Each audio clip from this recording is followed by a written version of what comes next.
اللہ الرحمن الرحیم۔ السلام علیکم خواتین و حضرات، آپ یوٹیوب چینل دیکھ رہے ہیں اور میں محمد بلال ہوں۔ امید ہے آپ سب خیریت سے ہوں گے، ٹھیک ٹھاک ہوں گے اور اللہ تعالیٰ آپ کی زندگیوں کو خوشیوں سے بھر دے۔ خواتین و حضرات، میں حضرت ابراہیم علیہ السلام کی پیدائش کے حوالے سے آپ کو بتاؤں گا کہ ان کی پیدائش کے وقت نمرود نے کتنی رکاوٹیں ڈال دی تھی۔ محمد بن اسحاق رحمۃ اللہ علیہ نے فرمایا ہے کہ نمرود بن کنعان نے خواب دیکھا کہ ایک ستارہ طلوع ہوا اور اس کی روشنی نے آفتاب اور مہتاب کو بے نور کر دیا۔ تو نمرود فوراً جو ہے نا خوف سے اٹھ گیا، خوف زدہ ہو کر نمرود اٹھا اور اس نے اپنے نجومیوں کو یہ خواب سنایا، بتایا۔ تو نجومیوں نے جواب دیا نمرود کو کہ ایک ایسا بچہ پیدا ہونے والا ہے تمہارے تخت کو تاراج کر دے گا، یعنی تمہاری سلطنت کو ختم کر دے گا۔ تو پھر نمرود نے حکم دیا کہ 1 سال تک میری قوم کی ہر عورت میں جتنے لڑکے پیدا ہوں ان کو قتل کیا جائے، یعنی ان عورتوں کے جو لڑکے پیدا ہوں نا ان کو قتل کر دو، اور لڑکیاں پیدا ہوں تو ان کو چھوڑ دو۔ تو یہ حکم نمرود نے کیا، 1 سال تک یہ ہوتا رہے۔ اب یہاں وقت حضرت ابراہیم علیہ السلام کی پرورش کا ہے، ان کی پیدائش کا ہے، ان کی پرورش کا ہے، اور وہاں جو ہے وہ نمرود نے یہ حکم دے دیا۔ لیکن خواتین و حضرات، اللہ جس کو زندگی دینا چاہے، جس کو بچانا چاہے، اسے کوئی نہیں مار سکتا، بھلے وہ نمرود ہی کیوں نہ ہو۔ جس کو مارنا چاہے اسے کوئی نہیں بچا سکتا، بھلے وہ دنیا کا جتنا بڑا بادشاہ ہو نہیں بچا سکتا، جتنا بڑا ڈاکٹر ہو نہیں بچا سکتا۔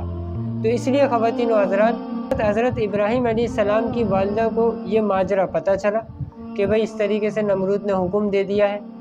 تو پھر جب حضرت ابراہیم علیہ السلام کی پیدائش کا وقت آیا تو ان کی والدہ باہر ایک غار میں چلی گئی اور وہاں حضرت ابراہیم علیہ السلام پیدا ہوئے، اور پھر ان کو اسی غار میں رکھا ان کی والدہ نے۔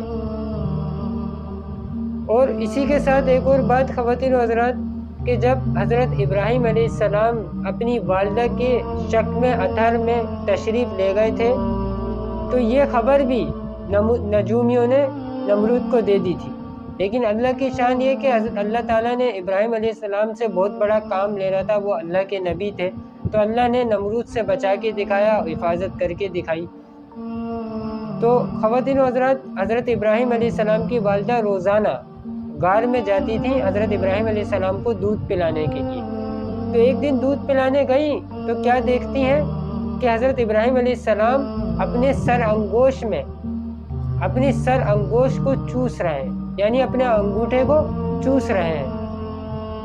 تو حضرت ابراہیم علیہ السلام کے ساتھ یہ معاملہ تھا خواتین و حضرات کہ وہ ایک ہفتے کے ہوتے تو 1 مہینے کے بچے کے برابر ہو جاتے، اور جب 1 مہینے کے ہوتے تو 1 سال کے بچے کے برابر ہو جاتے۔ تو یہ اللہ کا نظام تھا جو ابراہیم علیہ السلام کے ساتھ تھا کہ اللہ تعالیٰ انہیں جلدی جلدی بڑا کر رہے تھے۔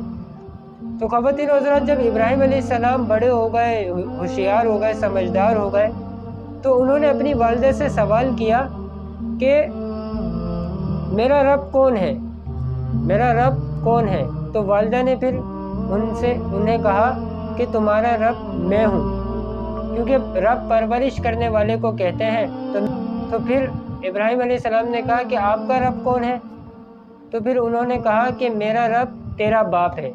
تو پھر ابراہیم علیہ السلام نے دریافت کیا میرے باپ کا کون رب ہے؟ تو پھر والدہ نے کہا کہ تمہارے باپ کا رب نمرود بادشاہ ہے۔ تو پھر ابراہیم علیہ السلام نے دریافت کیا کہ نمرود کا رب کون ہے؟ تو پھر والدہ نے کہا کہ خاموش ہو جاؤ۔ یہ کہہ کر حضرت ابراہیم علیہ السلام کی والدہ حضرت ابراہیم علیہ السلام کے والد کے پاس گئیں اور کہا کہ جس کی نسبت مشہور ہے کہ وہ زمین والوں کے دین کو بدل دے گا، تمہارا فرزند نظر آتا ہے، یعنی تمہارا بیٹا نظر آتا ہے کہ وہ ایسی ایسی باتیں کرتا ہے، ایسے ایسے سوال کرتا ہے۔ تو خواتین و حضرات، جب ابراہیم علیہ السلام بڑے ہو گئے تو وہ غار سے باہر نکلے، اور جب وہ غار سے باہر نکلے تو رات کا وقت تھا، تو آسمان کی طرف دیکھا تو ایک ستارہ چمک رہا، تو ستارے کو دیکھ کے کہا کہ یہ میرا رب ہے۔ اب جب ستارہ ڈوب گیا تو کہا نہیں، یہ میرا رب نہیں ہو سکتا، میرا رب نہیں ہے، میرا رب ڈوب نہیں سکتا۔ تو پھر جب چاند نکلا چمکتا ہوا تو چاند کو دیکھا، کہا یہ میرا رب ہے۔ پھر کہا کہ نہیں یہ میرا رب، جب وہ چاند ڈوب گیا تو کہا کہ نہیں یہ میرا رب نہیں ہے۔ پھر اس کے بعد صبح ہو گئی، تو صبح ہوئی تو سورج چمکتا ہوا طلوع ہوا، تو سورج کو دیکھا تو کہا یہ میرا رب ہے جو سب سے بڑا ہے، کیونکہ سورج تو بڑا ہے نا چاند ستارے سے، تو کہا جو سب سے بڑا ہے۔ تو جب شام ہوتی گئی اور سورج غروب ہو گیا تو کہا کہ نہیں یہ میرا رب نہیں ہے، میرا رب غروب نہیں ہوتا۔ پھر اس کے بعد خواتین و حضرات، حضرت ابراہیم علیہ السلام نے اپنی قوم سے کہا کہ اے میری قوم، جو کچھ خدا کے ساتھ شریک ٹھہراتے ہو اس سے میں بیزار آ گیا ہوں، میں بہت بیزار ہوں ان چیزوں سے جن چیزوں سے ان کی قوم خدا کے ساتھ شریک ٹھہراتی نا، الگ الگ لوگوں کی پوجا پاٹ کرتے ہیں، تو اس سے ابراہیم علیہ السلام کہہ رہے کہ میں بیزار آ گیا ہوں اور میں نے اپنا منہ ہر طرف سے موڑ لیا ہے، اپنا رخ اس ہستی کی طرف کر لیا ہے جو آسمان اور زمین کو بنانے والی ہے، جس کے حکم اور قانون پر تمام زمین اور آسمان کی مخلوقات چل رہی ہے۔ تو میں ایسے شریک کرنے والوں میں سے نہیں ہوں جو خدا کے ساتھ شریک کرنے والے ہیں۔ تو خواتین و حضرات، اس کے آگے کا واقعہ میں آپ کو کہ ابراہیم علیہ السلام کی نمرود سے ملاقات ہوئی اور بات چیت ہوئی، تو میں کل کی ویڈیو میں انشاءاللہ آپ کو بتاؤں گا۔ تو کل تک کے لیے اپنا بہت بہت خیال رکھیے گا۔ السلام علیکم، اللہ حافظ۔